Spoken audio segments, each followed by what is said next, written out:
অনেক দিন আগের কথা।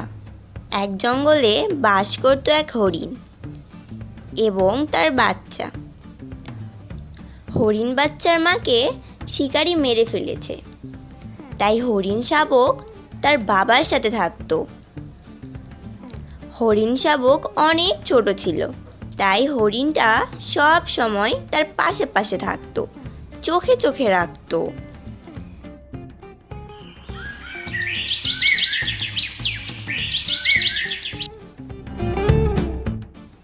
একদিন এক দুষ্টু বাঘ হরিণ ও তার বাচ্চা শাবককে দেখতে পেল। বাহ, অনেক দিন পর একটা ভালো শিকার পেলাম। হরিণ আর হরিণ শাবক। অনেক দিন হলো কোনো হরিণের তাজা মাংস খাই না। বয়সের ভারে শরীরটাও নিস্তেজ হয়ে গেছে। এখন তো আর আগের মতো শিকারও করতে পারি না। প্রথমে হরিণের বাচ্চাটিকে খাবো, তারপর হা হা হা। আমারও অনেক ক্ষুধা লেগেছে বাবা, আমাকে খেতে দাও। আমার সোনা, তুমি এখানেই থাকো, আমি তোমার জন্য খাবার নিয়ে আসতেছি। এখান থেকে কিন্তু তুমি কোথাও যাবে না। আচ্ছা, আমি কোথাও যাব না, তুমি তাড়াতাড়ি ফিরে এসো। দূরে আড়ালে দাঁড়িয়ে বাঘ হরিণ আর হরিণ শাবকের কথা শুনছিল। বাহ বাহ বাহ, এই তো সুযোগ। তারপর হরিণ তার বাচ্চার জন্য খাবার খুঁজতে বের হলো। অনেকক্ষণ ঘুরে হরিণটা কোনো খাবার খুঁজে পেল না।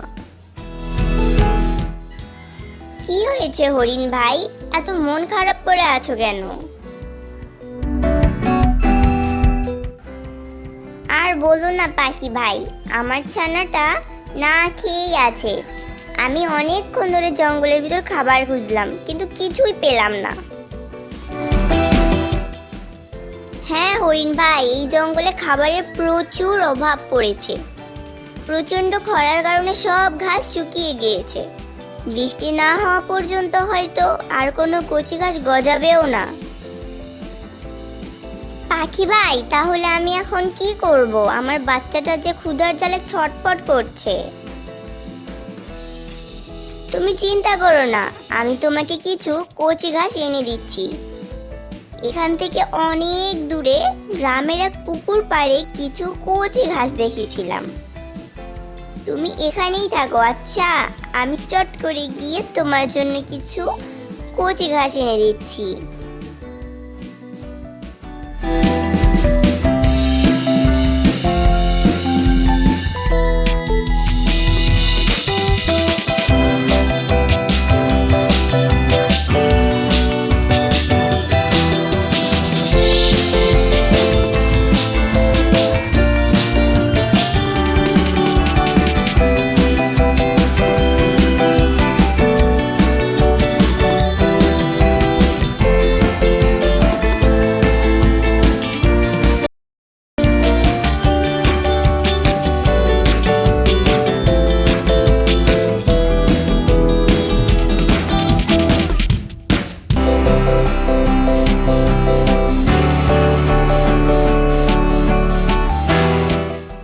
কিছুক্ষণ পর পাখিটা কিছু ঘাস নিয়ে সেখানে ফিরে এলো।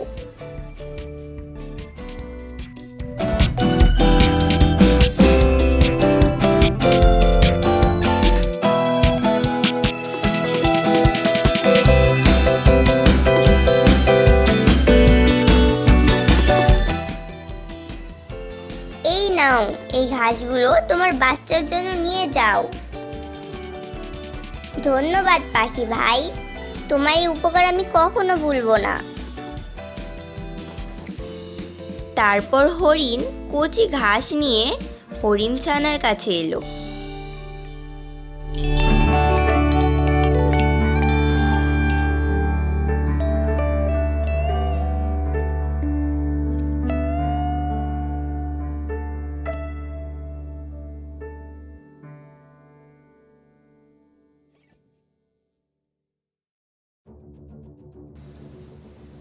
কিন্তু সেখানে এসে হরিণটা তার বাচ্চাকে কোথাও খুঁজে পেল না।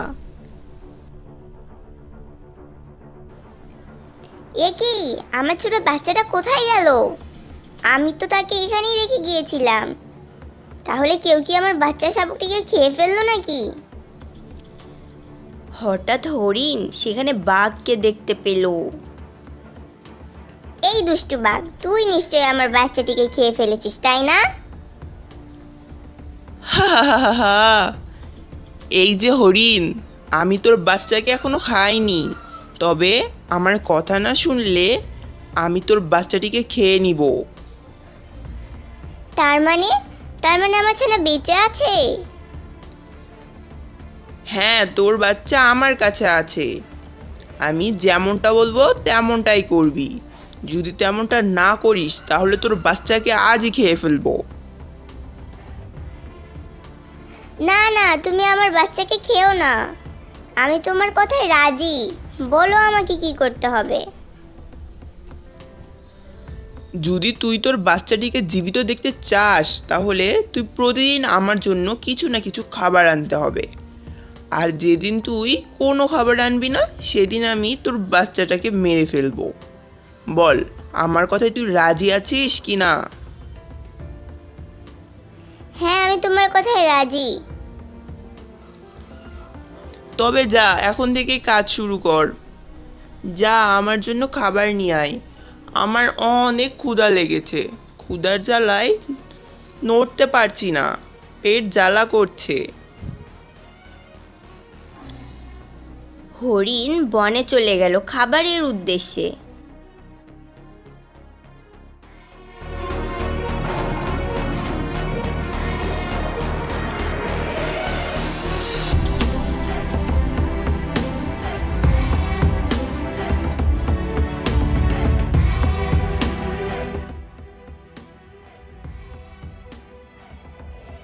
সারাদিন ধরে হরিণ বাঘের জন্য খাবার খুঁজতে থাকে।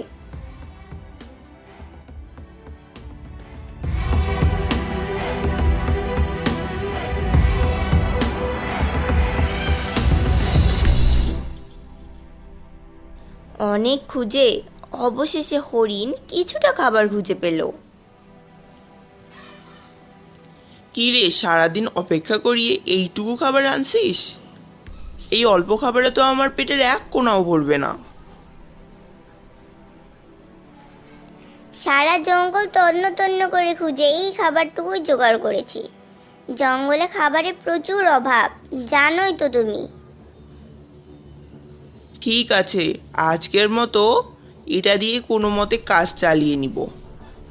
কাল কিন্তু আমার বেশি খাবার চাই, তা না হলে বুঝতেই তো পারছিস।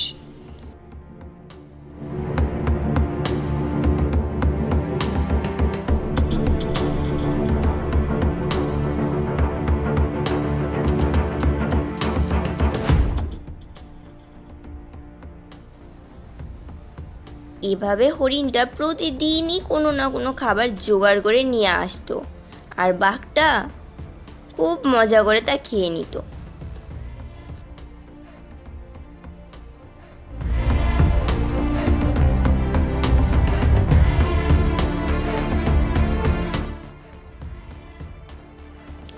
বাহ বাহ বাহ, আজ তো বেশ ভালো খাবার জোগাড় করে এনেছিস। এবার কি তুমি আমার বাচ্চাটিকে দেখতে দিবে একবার? আমার বাচ্চাটা কেমন আছে, কি খাচ্ছে, দেখতে আমার বড়ই ইচ্ছা করছে। শোন, তোর বাচ্চা অনেক ভালো আছে, তবে এখন তো তার সাথে দেখা করতে পারবি না। 1 মাস হোক, তারপর দেখা করবি। কেন 1 মাস পরে কেন? আহ, এত প্রশ্ন করিস কেন? আমার কথা মতো না চললে কিন্তু তোর বাচ্চাকে আজই খেয়ে ফেলবো। না না, ঠিক আছে, 1 মাস পরেই দেখব। তুমি আমার বাচ্চাটির কোনো ক্ষতি করো না। তবে যা, আমার জন্য আরো খাবার জোগাড় করে নিয়ে আয়। এভাবে হরিণ বাঘের জন্য খাবার জোগাড় করে আনতো, পেট ভরে খাবার খেত।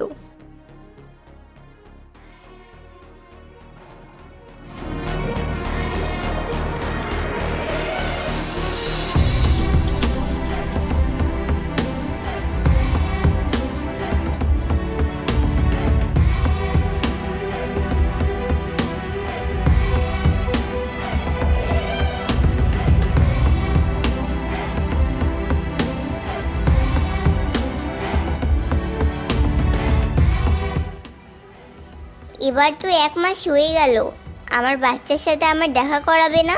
কই আমার বাচ্চা?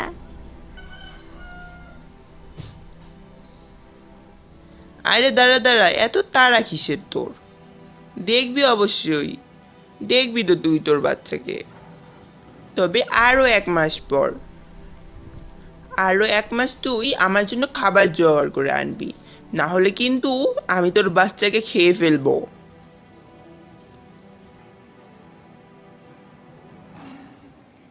তুমি কিন্তু কথা দিয়ে কথা রাখোনি।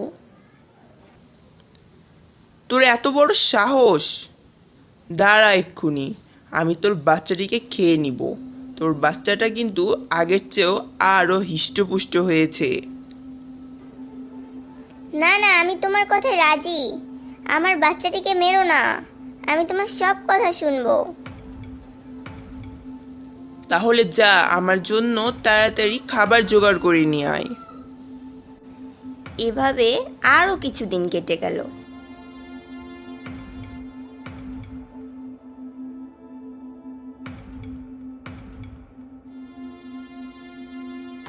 একদিন হরিণ সারা দিন বনে খাবার খুঁজেও কোনো খাবার পেল না, তাই সে মন খারাপ করে রইল। হরিণ যেখানে দাঁড়িয়ে ছিল তার পাশের গাছেই ছিল এক পাখি। পাখিটা হরিণকে দেখে জিজ্ঞাসা করলো, কি হয়েছে হরিণ বন্ধু? মন খারাপ করে আছো কেন? কি হয়েছে? তারপর হরিণ সব ঘটনা পাখির কাছে খুলে বলল। সব কথা শুনে পাখিটা হরিণকে বলল, তুমি ভুল করছো কিন্তু। ওই বাঘ একটা মিথ্যাবাদী, ধোঁকাবাজ। ওই পাজি বাঘ একদিন আমার সাথেও এমন করেছিল। সে আমার ছানাকে খেয়ে ফেলেছিল আর বলেছিল সে আমার ছানাকে তার কাছে রেখেছে। এই বলে আমার থেকে 3 মাস খাবার আনিয়ে খেয়েছে। সে বসে বসে খেয়েছে আর আমাকে হুকুম করেছে। তাহলে ওই দুষ্টু বাঘ আমাকেও বোকা বানাচ্ছে। আমার বাচ্চাকেও মেরে ফেলেছে, মেরে ফেলে আমাকেও বোকা বানিয়ে খাবার খাচ্ছে। আমাকে খাটিয়ে নিচে বসে বসে খাচ্ছে। ওর একটা শায়েস্তা করতেই হবে। এভাবে আর এই অন্যায় সহ্য করা যাবে না, এর একটা বিহিত করতেই হবে। শোনো, আমার মাথায় একটা বুদ্ধি এসেছে। তারপর পাখি তার বুদ্ধিটা হরিণের কাছে খুলে বলল। হ্যাঁ, অবশ্যই পারবো।